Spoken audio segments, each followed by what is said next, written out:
Hello everyone, welcome back to my channel and this is my first long video on my YouTube channel. Hi, I'm Avantika and 12th pass out student और आप लोगों ने thumbnail में देख ही लिया होगा कि मैं किस चीज़ पर बात करने वाली हूँ।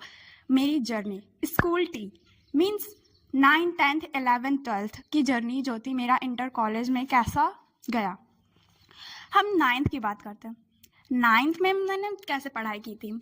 9th इतना मुझे कोई आइडिया नहीं था कि 9th और इतने सारे सब्जेक्ट मेरे सब्जेक्ट जो थे वो ड्राइंग थी, एसएसटी, इंग्लिश, हिंदी, साइंस, ये सारे सब्जेक्ट थे। और फिर उसके बाद 9th मैंने सेल्फ स्टडी से सारा कुछ किया था अपना, और ना मैंने किसी चीज़ ना ही मैंने बैच लिया था और ना ही मैंने कोचिंग की थी। मैंने सेल्फ स्टडी किया था और ओवरऑल मैं पूरे साल की मेहनत जो सेल्फ स्टडी की थी, बट रेगुलर स्कूल जाती थी और अटेंडेंस भी काफ़ी अच्छी थी। और फ्रेंड्स की बात करें, फ्रेंड्स भी हमारे काफ़ी अच्छे थे, बल्कि मैं अलग अलग फ्रेंड्स के साथ रहती थी। मतलब कि 9th में हमारा 3 लोगों का ग्रुप था। फिर हम लोगों ने इन्जॉय किया, बहुत इन्जॉय किया है, बहुत अच्छे से इन्जॉय किया। फिर उसके बाद ओवरऑल मेरी 3rd रैंक आई थी। 3rd रैंक आई तो मेरी अच्छी रैंक आई थी, 3rd रैंक आई थी 9th में। फिर अब आता है हमारा 10th। अब 9th था, अगले साल हमें बोर्ड देना है, 10th है तो अभी मस्ती कर लेते हैं, 10th में सीरियस हो जाएंगे। तो वो वाला मेरा फेस चल रहा था। तो 10th में जैसे एंट्री की, वही सारे सब्जेक्ट थे और क्या कहते हैं, मैंने खुद से पढ़ाई की, स्टडी की। मेरे कुछ फ्रेंड्स थे, वो बता रहे थे कि मतलब कि जिसे कहता है फेंकना। वो कहते थे कि मैंने जून में ही सारा सिलेबस कंप्लीट कर लिया है, अब मुझे बस रिवीजन ही करना है। और मैं एक तरफ मैं भाई सोच रही हूँ कि मैंने तो जून भर कुछ नहीं पढ़ा है, सिर्फ एंजॉय किया है, मेरा क्या होगा अब। तो ये सब मैं सोचते सोचते भाई, फिर उसके बाद मैंने क्या, ठीक है चलो मैं भी पढ़ती हूँ। फिर उसके बाद हमने सेल्फ स्टडी स्टार्ट की। तो फिर उसके बाद धीरे धीरे करके, मतलब कि मैंने नवंबर में जाकर कोचिंग ज्वाइन की थी, मतलब कि ऑफलाइन कोचिंग ज्वाइन की थी। वही ऑफलाइन कोचिंग ज्वाइन की थी। तो वहाँ से मैं वहाँ के जो टीचर्स थे ना, बहुत अमेजिंग टीचर्स थे। वो मतलब कि पढ़ाते भी थे और साथ में वो इतना टेस्ट लेते थे, कुछ पूछो ना। मतलब कि अगर आपको आपकी कैपेसिटी बढ़ाते थे, आप कितना सोच कर लिख सकते हो, कितनी जल्दी सोच कर आप लिख सकते हो, तो वही चीज़ थी। इतना प्रैक्टिस करवाते थे और वो फॉर्मेट भी बताते थे किस तरह आपको बोर्ड एग्जाम में रिप्रेजेंट करना है। आपकी अगर आपको आ भी नहीं रहा है ना, तो आप अपनी राइटिंग से टीचर का दिल जीत सकते हैं कि आपको वो नंबर दे सकता है। भले आपको फुल नंबर ना दे, लेकिन आपको हाफ नंबर तो दे ही सकता है। ऐसे वो लिखवाते थे, ऐसे राइटिंग बताते थे, ठीक है, ऐसा फॉर्मेट बताते थे। तो ये सब था ओवरऑल। और एट द एंड क्या कहते हैं, 10 फरवरी को हमारा क्या कहते हैं कोचिंग खत्म हो गई थी, मतलब कि बंद कर दिए थे। और हम लोगों ने जनवरी में ही, स्टार्टिंग के जो जनवरी होता है, वहाँ पर स्कूल जाना बंद कर दिए थे। और क्या कहते हैं, रही प्रैक्टिकल की बात, हम लोगों ने बहुत घिस पिट कर प्रैक्टिकल की फाइल बनाई थी। एट द लास्ट, जब फरवरी स्टार्ट होने वाले, तब जाकर हम लोगों ने प्रैक्टिकल की फाइल सबमिट की थी। फिर उसके बाद ओवरऑल स्कूल वाले 30 में से 30 दे ही देते हैं प्रैक्टिकल वाला। और क्या कहते हैं, अटेंडेंस भी काफ़ी ठीक थी, बस वही क्या कहते हैं, नवंबर से जाना थोड़ा कम कर दिया था मैंने। तो मेरा बोर्ड एग्ज़ाम 22 तारीख से था। 22 तारीख को पहला हिंदी का ही पेपर होता है यूपी बोर्ड में। तो वो बहुत ही काफ़ी अच्छा जा रहा था मेरा। तो जब रिज़ल्ट का दिन था, मेरे लिए काफ़ी टेंशन था। मैं सो रही थी, तब मेरा भाई कहा कि रिज़ल्ट आ गया। तो मैं गई थी, देखी थी, तो I got 91% in my high school and ठीक था। मैंने सोचा था कि हाँ, मुझे बायो में इंटरेस्ट है। मैंने कभी एसएसटी, हिस्ट्री, जियोग्राफी में भी मेरा इंटरेस्ट था, बट आई फाउंड कि मेरा ज़्यादा इंटरेस्ट बायोलॉजी में है। तो मैंने सोचा 11th में क्यों ना बायो ली जाए। सो आई डिसाइडेड कि हाँ, मैं पीसीबी स्ट्रीम ले सकती हूँ। तो मैंने पीसीबी ज्वाइन की, पीसीबी लिया। फिर उसके बाद भाई साहब, अब 11th है, अब फिर अगले साल बोर्ड देना है, तो इस साल क्यों ना मस्ती की जाए। भाई, जो मस्ती की थी ना 11th में, जो मस्ती की थी ना, वो जाके 12th में मुझे रगड़ना पड़ा। 11th में क्या किया, 11th में था ही physics, chemistry, bio, Hindi, English. UP board English medium में यही रहता है, हिंदी मीडियम में भी यही रहता है, लेकिन हमारा पूरा इंग्लिश लैंग्वेज में था, तो दैट्स वाई ये था, ठीक है, इंग्लिश में था।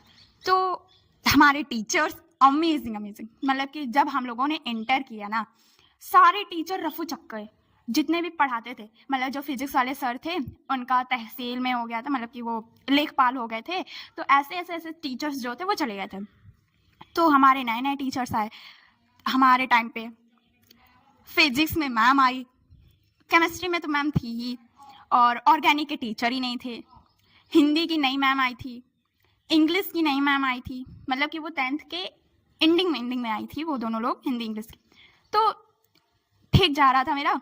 तो भाई फिजिक्स में हुआ क्या, मैम आती थी, आधे घंटे का पीरियड, मतलब 45 मिनट्स का पीरियड होता था, तो वो पढ़ाती कम थी, लेक्चर ज़्यादा देती थी, मतलब कि लेक्चर सब्जेक्ट रिलेटेड नहीं, वगैरह वगैरह। तो हम लोगों का जो 9-8 चैप्टर तक अच्छे से गया था, अच्छे से मैम पढ़ाई थी, अच्छे से नोट्स बनवाई थी। एट द लास्ट जैसे जैसे जैसे सेशन ख़त्म हो रहा था, मतलब कि जैसे जैसे टाइम जा रहा था, वैसे वैसे उनकी स्पीड भी बढ़ती जा रही थी।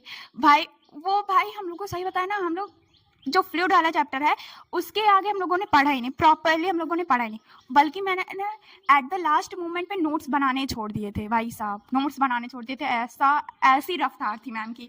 तो फिजिक्स में यही है कि हम लोगों ने स्टार्टिंग के चैप्टर्स पढ़े, लास्ट तक हम लोग जा ही नहीं पाए, फिजिक्स का यही हाल रहा।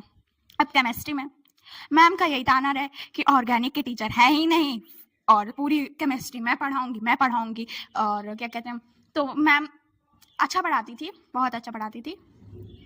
और फिर उसके बाद केमिस्ट्री में तीन सब्जेक्ट, मतलब 3 पार्ट होते हैं, फिजिकल, इनऑर्गेनिक, ऑर्गेनिक। तो मैम पहले फिजिकल स्टार्ट की, ख़त्म ही हुआ कैसे ना कैसे। फिर इनऑर्गेनिक स्टार्ट की, वो भी ख़त्म हो गया।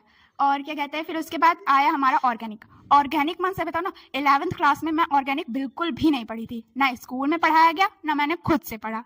इसमें सबसे बड़ी प्रॉब्लम यही है कि मैंने खुद से भी नहीं पढ़ा। और फिर उसके बाद हमारी बारी आती है ड्राइंग की, ड्राइंग नहीं, सॉरी। फिर उसके बाद हमारी बायोलॉजी की बारी आती है। बायोलॉजी में मैम जो थी बहुत अच्छा पढ़ाती थी, और उसमें मैंने खुद से भी, क्योंकि इंटरेस्ट था, और जिस चीज़ में इंटरेस्ट हो वो सब्जेक्ट तो आप लोग इजीली कवर अप कर सकते हो खुद से भी, तो इसी वजह से बायो तो मेरी बहुत अच्छी जा रही थी। फिर उसके बाद हिंदी इंग्लिश को तो हवा में ले रहे थे हम लोग, हवा में। तो क्या कहते हैं, हम कहे हाँ ठीक है, हो जाएगा, हिंदी इंग्लिश भी हो जाएगा। तो ऐसे ऐसे करके हम लोग 11th से 12th में आ गए। अब 12th में, अब स्टार्टिंग में मैं, भाई मेरा नीट करने का चस्का चढ़ा था, तो मैंने ले लिया लक्ष्य बैच। जी, लक्ष्य बैच। और पहली बार मैंने ऑनलाइन बैच ली थी। और क्या कहते हैं, अगर 11th में लिया होता तो बैकलॉग के बारे में पता होता, लेकिन मैंने 12th क्लास में फर्स्ट टाइम लिया था, और मुझे बैकलॉग के बारे में बिल्कुल कोई आइडिया नहीं था। तो मैंने कहा ठीक है, अब मैं बैच भी ले ली हूँ, अब मैं रेगुलर स्कूल भी जाऊँगी। अब रेगुलर स्कूल में क्या, अब लोग सुनाई दे रहा है डमी ले रहे हैं, बहुत लोग डमी ले रहे हैं, डमी क्लासेस कर रहे हैं, मतलब कि स्कूल नहीं आ रहे हैं, घर पर पढ़ रहे हैं अपना। तो मैंने भी किया कि मैं कम जाऊंगी स्कूल, मैं घर पर पढ़ूंगी। तो और मैंने बैच भी तो लिया है। और फिर उसके बाद बस क्या था, स्टार्ट हुई क्लास 12th। बायोलॉजी तो इंटरेस्ट था ही, और फिर उसके बाद फिजिक्स में बहुत डर था, केमिस्ट्री में, ऑर्गेनिक में बहुत डर था। तो स्टार्ट हुआ, बायोलॉजी बहुत ही स्मूथली जा रही है। बायोलॉजी समाप्ति मैम, उनकी एक भी क्लास मिस नहीं करती थी मैं, बिल्कुल भी एक भी क्लास नहीं मिस करती थी। और फिजिक्स में क्या होता है कि मतलब स्कूल और क्या कहते हैं ऑनलाइन क्लास को बैलेंस करना रहता था मुझको, कि हाँ आज ये पढ़ाया गया है तो आज ये मेरा ऑनलाइन क्लास में ख़त्म हो जाना चाहिए, बट नहीं होता था। तो इसकी वजह से मुझे ऑनलाइन क्लास में मतलब कि बहुत टाइम ले रहे थे कि अब फर्स्ट चैप्टर को तो ख़त्म करने में टाइम ले रहे थे, 24 लेक्चर, 22 लेक्चर। भाई साहब आई कांट यार, फर्स्ट टाइम मेरा ऑनलाइन बैच था, मैं नहीं कर पा रही थी। तो इसी वजह से मेरा फिजिक्स छूट गया। फिर उसके बाद मैंने यूट्यूब से कैसे भी करके अपना पूरा फिजिक्स पढ़ा। अब केमिस्ट्री में हमारे सर आए थे, वो भी पढ़ा रहे थे। अब फर्स्ट टाइम ऑर्गेनिक पढ़ोगे तो रिएक्शंस ऐसी हैं, रिएक्शंस नेमिंग रिएक्शंस, ठीक है, रिएक्शंस कैसे की जा रही है, एक प्रोडक्ट क्या बन रहे हैं, भाई सर के ऊपर से जा रहा था स्टार्टिंग में सब। और यही था, बायो तो हो जा रही थी। हिंदी इंग्लिश भी अच्छे से हम लोग पढ़ रहे थे। फिर उसके बाद आता है खुद का एक्सपीरियंस, कि मैंने क्लास 12th में करी क्या गलती। बहुत ऐसे स्टूडेंट होंगे जो क्लास 12th में होंगे और वो ये वीडियो देख रहे होंगे, और मैं उन्हें बताना चाहूँगी कि वो ये गलती बिल्कुल ना करें। अगर आप पढ़ रहे हैं तो आप उसको अच्छे से पढ़िए भी, और साथ में उसके क्वेश्चंस भी लगाइए। भले आप उस दिन जिस दिन पढ़े हैं उस दिन नहीं लगा पा रहे, अगले दिन प्लीज़ लगाइए, उसके क्वेश्चंस लगाइए, और उसको उस टॉपिक को लिख कर देखिए कि मैं इस क्वेश्चन से रिलेटेड मैं कितने पॉइंट्स बना पा रही हूँ। और ये क्वेश्चंस मुझे आ रहा है, खुद आ रहा है या नहीं आ रहा है। तो सबसे बड़ी गलती ये थी मेरी कि मैंने प्रैक्टिस बिल्कुल भी नहीं की थी, बिल्कुल भी प्रैक्टिस नहीं की थी, बिल्कुल भी प्रैक्टिस नहीं की थी। ना बायो में प्रैक्टिस की थी, ना फिजिक्स में प्रैक्टिस की थी, ना केमिस्ट्री में प्रैक्टिस की थी, ना हिंदी, ना इंग्लिश, किसी भी सब्जेक्ट में मैंने कोई भी प्रैक्टिस नहीं की थी, जितनी मैंने क्लास 10th में की थी। क्लास 10th में मैंने कोचिंग ज्वाइन की थी, तो सर लोग टेस्ट के नाम पर वो लोग यही चेक कर रहे थे कि बेटा ये बच्चा कैसे किस तरह लिख रहा है, किस तरह फॉर्मेट बना रहा है, इसको आ रहा है, ये इसकी थिंकिंग कैपेसिटी कितनी है, ये सब था। और हम लोगों को क्या था कि हम लोग बस पढ़ते जा रहे। फिर एट द लास्ट में ये डर लगता है, जो बच्चा प्रैक्टिस नहीं किया रहता ना, उसको यही डर लगता है कि भाई अब मुझे डर लग रहा है। इवन जब मेरा फिजिक्स का पेपर था, मैं उस दिन रोई थी, सुबह मैं रोई थी, वो भी सेंटर पे पहुंचकर मैं रोई थी। भाई साहब, मैं जाते जाते अंदर तक रोई थी। फिर उसके बाद काम डाउन हुई कि मैंने कहा ठीक है, अब तो देना ही देना है फिजिक्स का पेपर, ठीक है। भाई इतनी टेंशन क्यों? क्योंकि बस प्रैक्टिस नहीं की थी मैंने, बस प्रैक्टिस नहीं की थी। अगर मैं प्रैक्टिस कर ली होती ना, क्वेश्चन सॉल्व करना आ जाता मुझे, बस आई गॉट अच्छे मार्क्स आ जाते मेरे यार, मैं क्या बताऊँ। और और ये भी था कि थोड़ी कॉपी चेकिंग में या थोड़ा उस तरह, अब इसमें मेरी गलती है, आई एक्सेप्टेड कि हाँ मैं प्रैक्टिस नहीं की थी। प्रैक्टिस मेक्स मैन परफेक्ट, वही होता है ना कि अगर आप प्रैक्टिस कर लेते तो आप परफेक्ट हो जाते कि हाँ आपको आता है। तो यही चीज़ था। और मैंने प्रॉपर नोट्स बनाए थे, हर चीज़ के प्रॉपर नोट्स बनाए थे। और सबसे ज़्यादा बड़ी गलती थी मेरी रिवीजन की। मैं बायो में तो अच्छे से रिवीजन करती थी, बट केमिस्ट्री हो गया, फिजिक्स हो गया, इसमें मैं बिल्कुल रिवीजन नहीं कर पाती थी। क्यों नहीं कर पाती थी? क्योंकि ये आ रहा है, पेपर आ रहा है, बार-बार पे पेपर आ जाता था। यूनिट टेस्ट आ रहा है, हाफ ईयरली आ रहा है, क्वार्टरली आ रहा है, फिर उसके बाद प्री बोर्ड्स आ गए। तो रिवीजन भाई मैं क्या करूँ? इसमें भी मार्क्स देखने हैं, फिर उसके बाद घर वाले जज करने लगते हैं कि इतने कम मार्क्स आए हैं, इतने कम मार्क्स आए हैं तुम्हारे, बोर्ड में क्या होगा तुम्हारा, ये वो। मेरी बड़ी बहन भी है तो वो मेरे ऊपर ज़्यादा, तो मैंने किया, ठीक है, मैंने की अपनी practice and I got 78.2। Honestly मैं बताऊँ, मैं 78.2, इसको राउंड ऑफ कर दूँ तो 80 बता दूँ मैं, ये सब नॉट फेयर। 78.2 मेरे आए हैं। और ये कोई वो नहीं है भाई, मेरे गांव में भाई 66, 65, 67, 71 ऐसे मार्क्स आए हैं सबके। तो आई गॉट 78.2%। ठीक है यार, कोई उतना भी खराब रिजल्ट नहीं था मेरा 12th में कि मेरे मम्मी और मेरी दीदी बहुत अपसेट हुई मुझसे कि इतने कम मार्क्स आए तुम्हारे, 9th में तो बहुत अच्छे मार्क्स आए थे, 12th में ज़्यादा छूट दे दी।